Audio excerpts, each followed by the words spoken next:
ଯାହାକୁ ରଖିବେ ଅନନ୍ତ କି କରିପାରେ ବଳବନ୍ତ। ସତରେ ମହାପ୍ରଭୁ ଯାହାକୁ ରଖିବେ ତାକୁ ବା ମାରିବ କିଏ। ମୁଁ ଆପଣମାନଙ୍କୁ ଆଜି ମହାପ୍ରଭୁ ମହିମା ଅଲେଖଙ୍କର ଗୋଟେ ସୁନ୍ଦର ବିଷୟ କହୁଛି, ଯାହା ଅଲେଖ ପୁରାଣରେ ସନ୍ଥ କବି ଭୀମ ଭୋଇ ଲେଖି ଯାଇଛନ୍ତି। ତେବେ କଥାଟି ସେତେବେଳର, ଯେତେବେଳେ ମହିମା ଧର୍ମ ସ୍ଥାପନ ହୋଇନଥିଲା।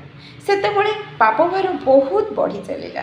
ପୃଥିବୀ ମା ବିକଳ ହୋଇ ପ୍ରଭୁଙ୍କୁ ଡାକିଲେ, ହେ ପ୍ରଭୁ, ତୁମ ସୃଷ୍ଟିକୁ ତୁମେ ରକ୍ଷା କର। ସେତେବେଳେ ମହିମା ଗୋସାଇଁ ଶୂନ୍ୟରୁ ମର୍ତ୍ତ୍ୟକୁ ବୃଦ୍ଧ ବେଶ ଧରି ଓହ୍ଲେଇ ଆସିଲେ। ଧୋବ ଫରଫର ଚୁଟି ସାଙ୍ଗକୁ କଷା କୌପୀନ ବେଶ।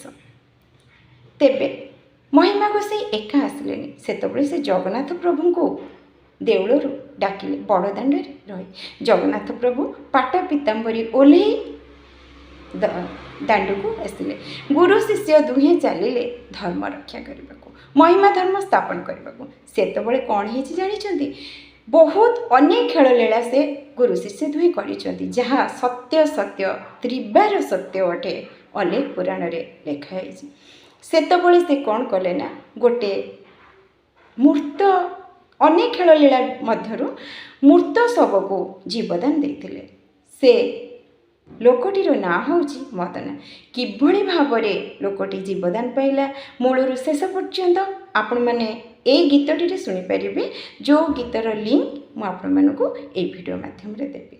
କଥାରେ ଅଛି ନା, ଯାହାକୁ ରଖିବେ ଅନନ୍ତ କି କରିପାରେ ବଳବନ୍ତ। ଜଗନ୍ନାଥ ପ୍ରଭୁଙ୍କର ସ୍ପର୍ଶରେ ଲୋକଟି ଜିଇଁ ଉଠିଲା। କେମିତି କିଭଳି ଆପଣ ଗୀତଟି ଶୁଣନ୍ତୁ। ଏମିତି ଅନେକ ଖେଳ ଲୀଳା ଗୁରୁ ଶିଷ୍ୟଙ୍କର ଅଛି, ବହୁତ ଅଲୌକିକ ଘଟଣା, ଯାହା ଆପଣ ଶୁଣିଲେ ଆପଣ ମନ ଦୃଢ଼ ବିଶ୍ୱାସ ଶିବ ପ୍ରଭୁଙ୍କ ପ୍ରତି ଆପଣଙ୍କର ଦୁଃଖ ଦୂର ହେବ। ତେବେ ଏଇ ଗୀତଟି ଆପଣମାନେ ଶୁଣନ୍ତୁ, ଯାହାକୁ ଆପଣମାନଙ୍କର ପ୍ରିୟ କଣ୍ଠଶିଳ୍ପୀ ଗାଇଛନ୍ତି। ଗୀତଟିର ନାଁ ହେଉଛି ମଲା ଲୋକ ଉଠି ବସିଲା କହ।